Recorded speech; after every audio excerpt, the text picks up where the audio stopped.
A gente estudando a introdução, a gente vai vendo que o Hahnemann e seus contemporâneos tinham-se uma rixa muito grande entre eles. As dificuldades inerentes ao relacionamento humano. Então, quando a gente estuda aqui a introdução, a gente vai vendo as possibilidades, as limitações da sua época, tanto de cada lado, um para explicar a homeopatia e o outro para entender a homeopatia, e ambos para entender os resultados. E tudo isso, nós precisamos aprender que tudo é um constante aperfeiçoamento. Nós estaremos nos aperfeiçoando eternamente e todos nós vamos procurar aperfeiçoarmos-nos eternamente. Associar numa fórmula diferentes medicamentos, mesmo que se aconselhem, mesmo que se conhece exatamente o efeito de cada um, que cada um produz no corpo humano, o receitador, contudo, muitas vezes conhece a milésima parte dos mesmos, misturar tais ingredientes, repito, alguns dos quais já são compostos e de cujos exatos efeitos isolados nada se sabe, diferindo inteiramente uns dos outros, a fim de que esta inconcebível mistura seja ingerida e, muitas vezes, repetida em altas doses pelo doente, pretendendo, todavia, obter com ela um seguro efeito curativo, é um absurdo que revolta até o indivíduo comum que possua capacidade de refletir. Então, Hahnemann fazendo a crítica, mostrando que nós não devemos misturar remédios, mostrando que nós não devemos misturar elementos que às vezes desconhecemos o efeito, ou conhecemos o efeito dele isolado, mas ao misturar dá um outro efeito que nós desconhecemos. Então isso não se deve fazer. A gente tem que procurar seguir dentro daquilo que a gente conhece, procurar seguir dentro daquilo que a gente já entende e usar um de cada vez dentro daquilo que nós conhecemos, quando se fala de remédios homeopáticos. Mas na fitoterapia nós temos que ter esse cuidado. Porque quem sabe homeopatia sabe fitoterapia. Agora, as interações têm que ter cuidado para que não tenhamos efeitos desagradáveis. Mesmo os homens da escola medicamentosa tradicional conheceram o absurdo de tais misturas de medicamentos, embora eles próprios seguissem a sua prática esse termo eterno descuido, desaprovado pelo bom senso, pois assim expressa Marcus Reck no jornal Ruffeland.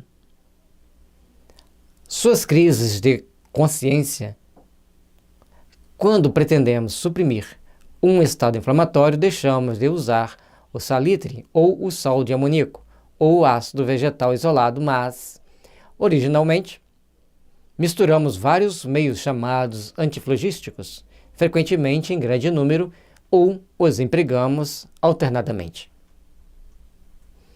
Para combater a putrefação e obter o resultado esperado, é necessário mais de um medicamento antisséptico conhecido, como casca de quina, ácidos minerais e arnica, a serpentina, etc.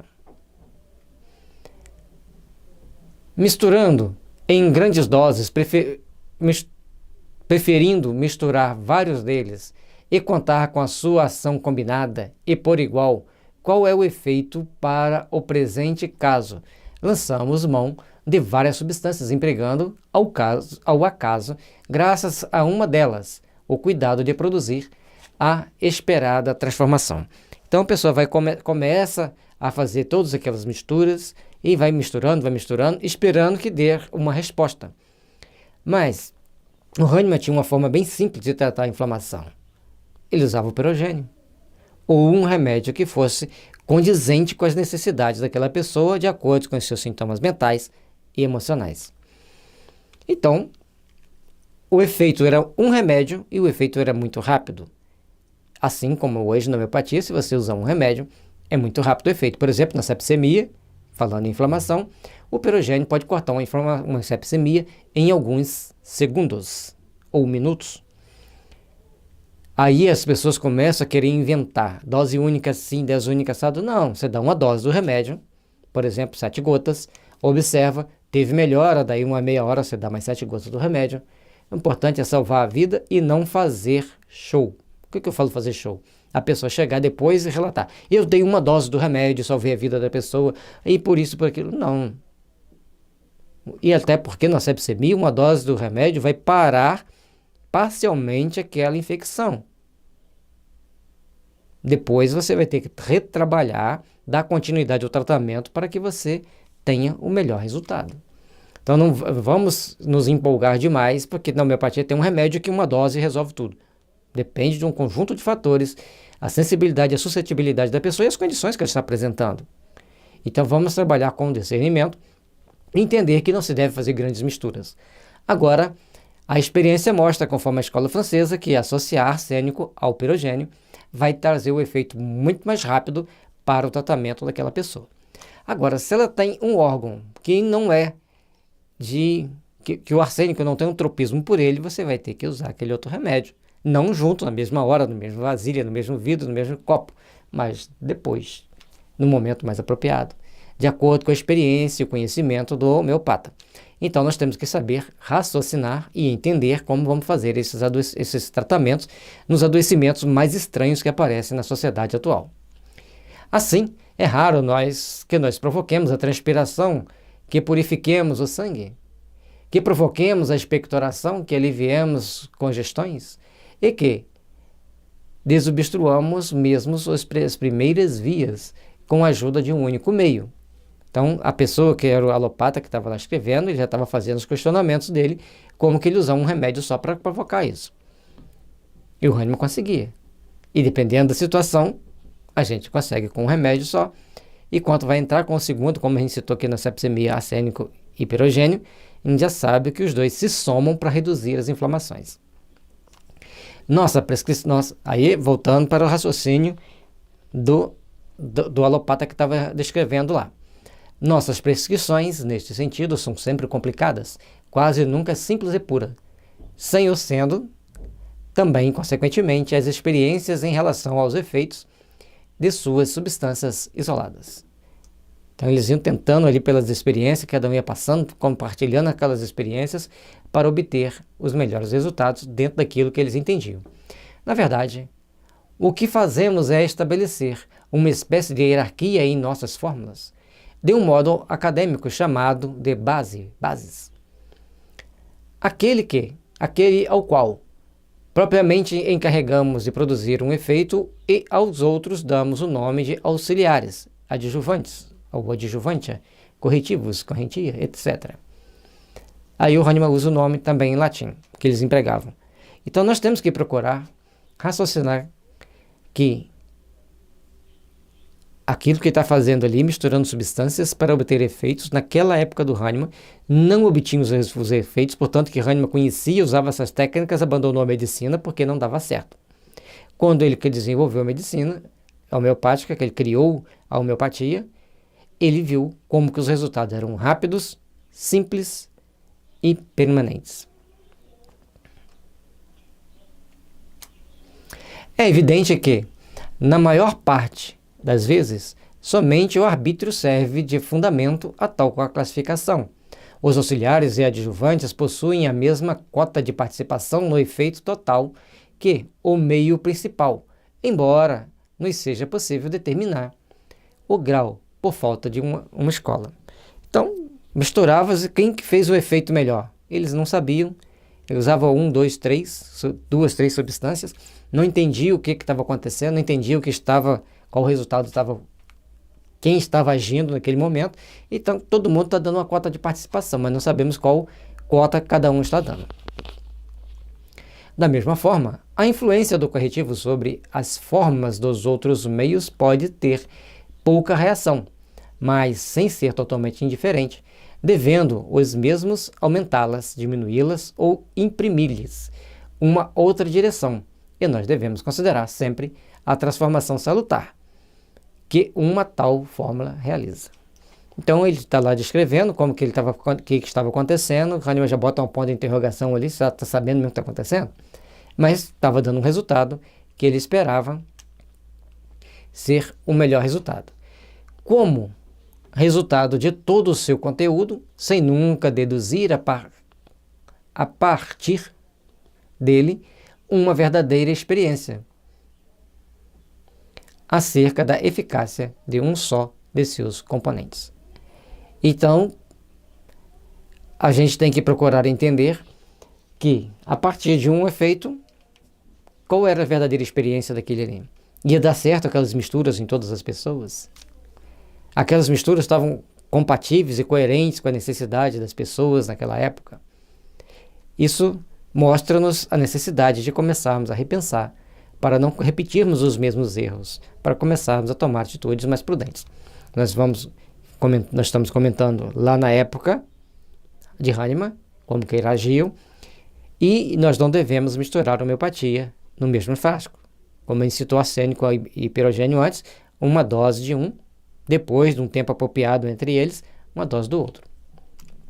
Com efeito, nossa compreensão dos fenômenos sobre os quais repousa, por assim dizer, o essencial do conhecimento de todos os nossos meios é, contudo, muito frágil, assim como o nosso conhecimento das afinidades que ocorrem. Então a pessoa já está aqui dizendo que não tem como deduzir a experiência dele para saber a eficácia de qual componente está fazendo o efeito. Ele desconhece. Então, de que forma que eles ocorrem, não tem como eles saberem. Aplicam-se aquelas misturas.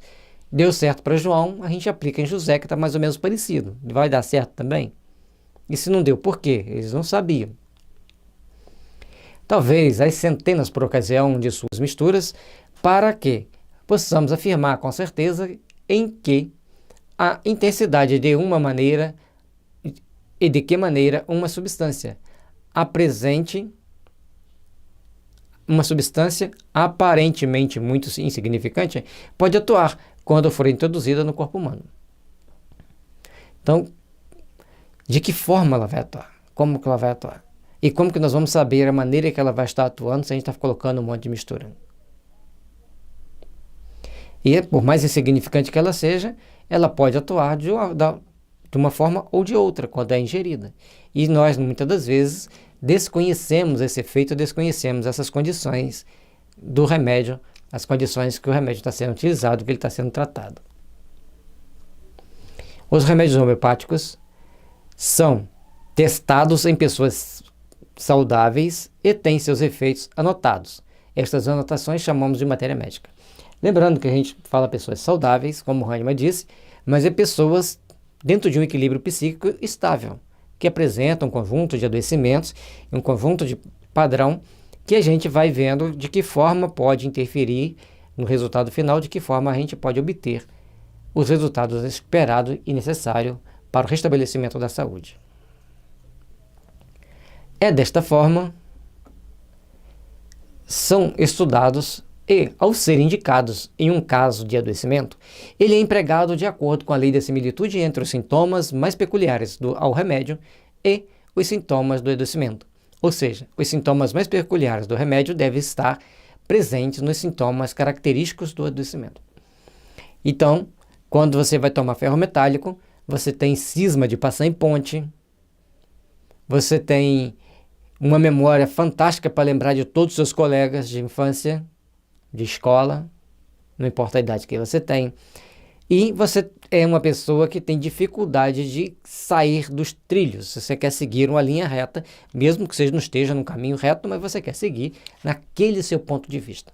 Portanto, o ferro metálico é um grande remédio que abre a mente das pessoas para eles aprenderem melhor. E dentre outras coisas, principalmente para combater o radicalismo. Desta forma, ocorre uma melhora no mental e no emocional da pessoa, e esta melhora repercute no seu estado de adoecimento, extinguindo, desta forma, o que chamamos de doença no corpo físico. Então, para que a doença no corpo físico desapareça, nós temos que fazer com que as disposições mentais e emocionais da pessoa melhorem, e com isso as suas atitudes no dia a dia.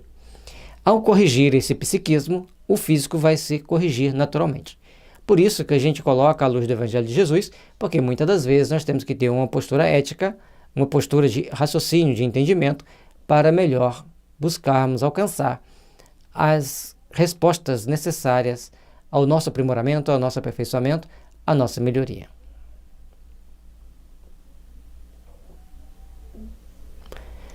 Aí o Hahnemann vai completar: o efeito naturalmente contradiz qualquer expectativa realmente produzem-se resultados e mudanças, mas nenhum oportuno e favorável, e sim nocivos e prejudiciais. A forma com que a pessoa estava escrevendo o tratamento lá atrás. Gostaria de saber quem chamaria de cura tal trabalho cego no corpo humano doente. E por que ele dizia cego no corpo humano doente? Porque ele tinha a técnica da homeopatia devidamente trabalhada, devidamente ajustada aos princípios necessários para o restabelecimento da saúde, que é o princípio da similitude.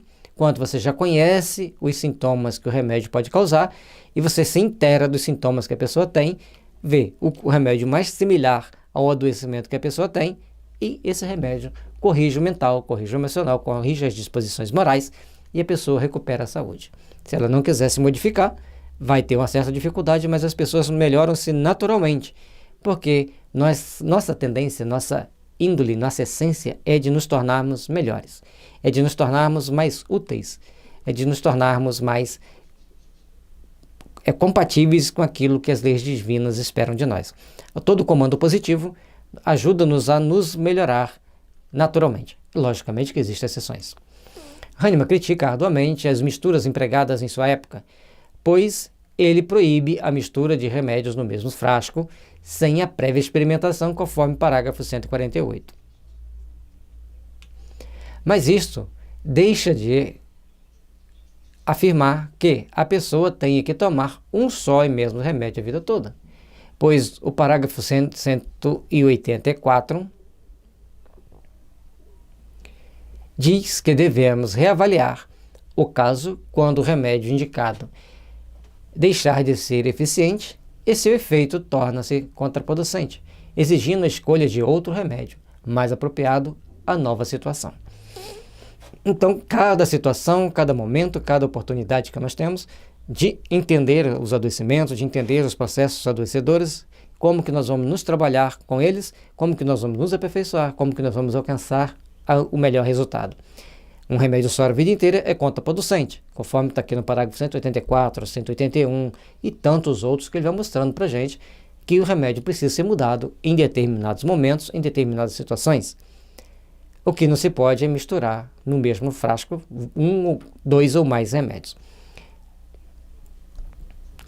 Então, todas as vezes que nós formos tratar alguém homeopaticamente, devemos saber entender e procurar compreender que esses processos de tratamento e de recuperação da saúde são inerentes a um conjunto de fatores intrínsecos, ou seja, internamente à pessoa, e extrínsecos, aqueles que estão externamente a ela, onde ela está. Mas a ação do homeopata e do remédio homeopático vai ser sempre no sentido de dar positividade, de oferecer a essa pessoa melhores condições de vida para que ela possa entender melhor como que ela vai caminhar e de que forma que ela vai se inteirar ao longo da sua vida para ela ter melhor saúde, para ela ter melhor condições de viver em paz, com dignidade, com saúde e relacionando-se bem onde quer que ela esteja. Agradecemos aos grandes trabalhadores que deram início à divulgação da homeopatia, aqueles que procuraram fazer da homeopatia um ponto de luta para as suas vidas, um ponto de verdade que eles tentaram e conseguiram manter até hoje essa chama, essa bandeira da paz, do amor, da fraternidade, que é o tratamento homeopático.